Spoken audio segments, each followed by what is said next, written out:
So hello friends, welcome back again with a fresh new video.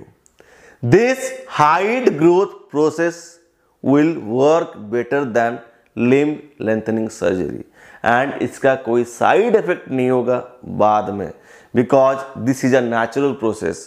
and आप जो limb lengthening surgery करवाने का सोच रहे हो, that is not a natural process. बाद में आपको हड्डियों में पेन भी हो सकता है, चलने में दिक्कत भी हो सकता है. मैं मानता हूं कि उससे अच्छा है आपका शॉर्ट हाइट.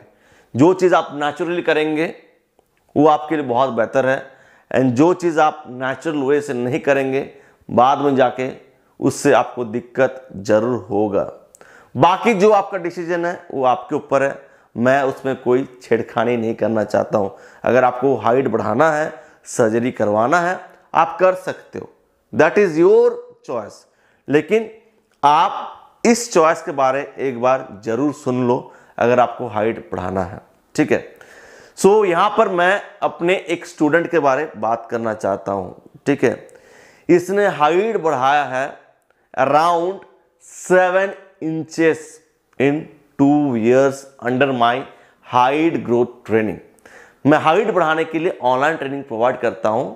कैसे प्रोवाइड करता हूं? Through WhatsApp chat facility. This is online training जहां पर आपका बॉडी टाइप के अकॉर्डिंग, बिकॉज हर किसी का बॉडी टाइप अलग है, आपका अलग है, मेरा अलग है. ठीक है. एंड आपके बॉडी टाइप के अकॉर्डिंग आपको diet plan, workout plan, daily tips to follow, सुबह से रात तक आपको क्या करना है, क्या सप्लीमेंट आपके लिए बेनिफिशियल होगा. एंड मेरा जो ये ट्रेनिंग प्रोसेस है ये टोटली फोकस करता है आपका हेल्थ के ऊपर. I don't focus on medicine and all. And specially height बढ़ाने के लिए कोई मेडिसिन नहीं होता है. सो आपको जो ट्रेनिंग प्लान दिया जाएगा उसको आपको फुल वीक फॉलो करना है. वीक का एंड में मैं चेक करता हूं. स्टार्टिंग में प्लान देने के बाद आपको समझा दिया जाएगा कि ये ऐसा करना है, ऐसा करना है. उसके बाद फुल वीक आपको फॉलो करना है एंड वीक का एंड में आपको मुझे रिपोर्ट करना है. मतलब एक वर्कआउट रजिस्टर मेंटेन करना होता है. वो बाद में आपको पता चल जाएगा जब आप ट्रेनिंग ज्वाइन करेंगे कि वर्कआउट रजिस्टर कैसे बनाना होता है. मैं वह बता दूंगा आपको. ठीक है. वर्कआउट रजिस्टर में चेक करता हूं, फिर वहीं से समझ में आता है कि आपका प्रोग्रेस क्या है. फिर आपका बॉडी डिटेल्स लेता रहता हूं कि क्या चेंजेस है क्या नहीं. ठीक है. तो उसी तरीके से ट्रेनिंग आगे बढ़ता है. सो इसी तरीके से मेरे एक स्टूडेंट ने हाइट बढ़ाया है around 7 inches in 2 years. And इस प्रोसेस का मैं आपको एक इंपॉर्टेंट हिस्सा बताता हूं. ठीक है. जो मैं आपको प्रोसेस बता रहा हूं इसको आप ध्यान से सुनना. उसको मैंने वर्कआउट प्लान दिया था, डाइट प्लान दिया था. तो वर्कआउट प्लान में फुल बॉडी ट्रेनिंग था. ठीक है. जिसको करना होता है वीक में 3 days. अगर आज फुल बॉडी ट्रेनिंग करता है तो कल गैप रहता है, उसको फुल बॉडी ट्रेनिंग मतलब वेट ट्रेनिंग नेक्स्ट डे उसको नहीं करना है, बिकॉज बॉडी रिकवरी बहुत इंपॉर्टेंट फैक्टर है. उसके साथ साथ स्प्रिंटिंग भी करता था, जंपिंग एक्सरसाइजेस भी ऐड करता था, एंड स्ट्रेचिंग उसका रूटीन में डेली था. बहुत स्पेशल स्ट्रेचेस था जो मैंने उसको दिया था, जो बहुत अच्छा काम करता है, एंड उसको डेली करना होता था. तो जब उसका ट्रेनिंग सेशन ओवर हो जाता था, वेट ट्रेनिंग सेशन उसका ओवर हो जाता था, उसका रूटीन में 15 मिनट ये चीज जरूर रहता था, that is sitting on a table, जो थोड़ा ऊंचा जगह पे है. ठीक है. एंड अपना पैरों में उसको 1.5 से 2 किलो का वेट लटकाना होता था. ठीक है. तो शूज पहन लेता था एंड एंकल में क्या करता था, थोड़ा कपड़ा वगैरह सब बांध लेता था ताकि उसको पेन ना हो. एंड 1.5 से 2 किलो का वेट पर लेग टांग के रख देता था. तो वेट ट्रेनिंग करने के बाद क्या होता था ना, माइक्रो फ्रैक्चर क्रिएट होता था. सो 15 से 20 मिनट तक पैरों को झुला कर रखना, एंड पर लेग में 1.5 किलो का मिनिमम वेट रहता था, 1.5 से 2 किलो का वेट.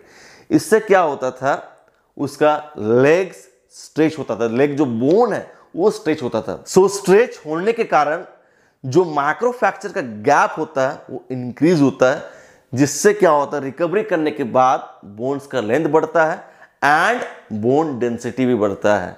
एंड ये उल्स लॉ का एक पार्ट है, जिससे आप अपना बोन का डेंसिटी बढ़ा सकते हैं एंड बोन्स का लेंथ भी बढ़ा सकते हैं. अभी आपका दिमाग में ये डाउट जरूर घूम रहा है कि इस बंदा का उम्र कितना है. बंदे का उम्र है 21 प्लस, ठीक है। एंड अभी मतलब उसका उम्र है 23, जब उसने स्टार्ट किया था तब था 21। एंड अभी भी कुछ ग्रोथ प्लेट्स उसका ओपन है, सारा ग्रोथ प्लेट्स क्लोज नहीं हुआ है। माइक्रोफ्रैक्चर की हेल्प लेना। माइक्रोफ्रैक्चर सबसे अच्छा काम कब करता है जानते हैं? वुल्स लॉ सबसे अच्छा यूज में तभी आता है जब आप अपना ग्रोइंग फेज में है, ठीक है। आप अपना ओवरऑल बॉडी का ग्रोथ करवा सकते हैं। सो आप भी वेट ट्रेनिंग वीक में 3 दिन जरूर करिए। फुल बॉडी ट्रेनिंग अगर करेंगे तो बहुत अच्छा है। एंड नेक्स्ट डे आप रिकवर करिए। डेली अगर आप लोड डालते रहेंगे, डेली माइक्रोफ्रैक्चर क्रिएट होगा, फिर रिकवरी कब होगा? इसीलिए आप रिकवरी करने के लिए भी टाइम दे अपना बॉडी को, ताकि आपका बॉडी रिकवर हो सके। अभी जो मैंने प्रोसेस बताया कि वेट ट्रेनिंग करने के बाद सेम प्रोसेस को सोने से पहले भी वो 5 से 10 मिनट तक अप्लाई करता था। इवन सोने से पहले वेटेड हैंगिंग करता था। उसका पैर में एंकल वेट्स लगाया हुआ रहता था एंड उसका हेल्प से हैंगिंग करता था, तो बोन्स प्रॉपर्ली स्ट्रेच हो पाता था। वेटेड हैंगिंग तब काम में आता है जब आप माइक्रोफ्रैक्चर क्रिएट करते हैं by providing additive stress on your bones. बहुत लोग हाइट बढ़ाने के लिए हैंगिंग करते हैं, स्ट्रेचिंग करते हैं, बट अभी स्ट्रेचिंग करके क्या फायदा अगर आप माइक्रोफ्रैक्चर ही क्रिएट नहीं कर रहे हैं अपना बोन्स में। बोन्स के ऊपर लोड डालो पहले थ्रू वेट ट्रेनिंग एंड उसके बाद बोन्स को स्ट्रेच करो, ठीक है, तब जाके हाइट बढ़ाने में फायदा होगा।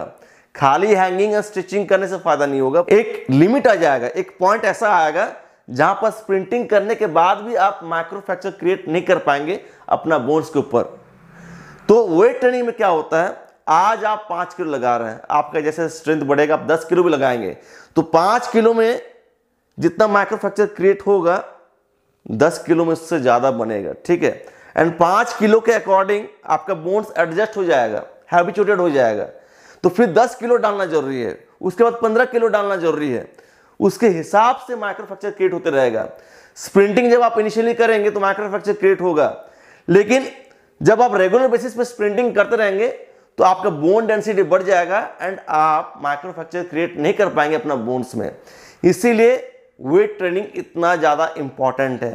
आप स्प्रिंटिंग का हेल्प ले, लेकिन आप वेट ट्रेनिंग जरूर करिए। आप स्प्रिंटिंग करते टाइम अगर एंकल वेट्स पहनते हैं तो आप एक लिमिट तक माइक्रोफ्रैक्चर क्रिएट करेंगे, लेकिन कितना एंकल वेट आप लगाएंगे? नहीं लगा पाएंगे। सो इसीलिए वेट ट्रेनिंग करना इतना ज़्यादा मस्ट है। साथ में आप स्प्रिंटिंग करिए, बास्केटबॉल खेलिए, इससे आपको फायदा होगा, ठीक है। इस प्रोसेस को याद रखना, इसको करने का ट्राई करना। सोने से पहले भी हैंगिंग जरूर करना, वेटेड हैंगिंग, एंड एक ऊंचा प्लेस में बैठना ताकि तुम्हारा जो पैर है झूले हुए रहे, ठीक है, लटकते हुए रहे, एंड पैरों में कुछ वेट डाल देना ताकि तुम्हारा बोन स्ट्रेच हो सके। वो बंदा क्या करता था, टेबल के ऊपर बैठ जाता था, एक ऊंचा वाला टेबल था, उसके ऊपर बैठता था, पैर नीचे तरफ झूलते रहता था, एंड पैरों में क्या रहता था, वेट बांधा हुआ रहता था, ठीक है, जिससे क्या होता था, बोन्स स्ट्रेच होता था। आप अपने अकॉर्डिंग वेट डालना, जितना आप सहन कर सके, ऐसा वेट मत डालना जिससे बहुत ज़्यादा अनकंफर्टेबल फील हो, ठीक है। 1 किलो डालना या इनिशियली आधा किलो डालना, फिर आस्ते आस्ते 1 किलो। अगर 1 किलो आराम से होल्ड कर पा रहे हो तो फिर 1.5 किलो। तो अपने स्ट्रेंथ के अकॉर्डिंग, ठीक है, किसी को कॉपी नहीं करना है एंड इंजरी का मोड नहीं लेना है, खुद को चोटिल नहीं करना है, ठीक है। कुछ भी करना है आपको सावधानी से करना है एंड अटेंटिव रहना है, अलर्ट रहना है, ठीक है। नहीं तो होश अगर खो दोगे ना तो दिक्कत हो सकता है। सो वीडियो को एंड करना चाहता हूं, मिलता हूं नेक्स्ट एक जबरदस्त वीडियो के साथ। Until peace bye, take care, love you all.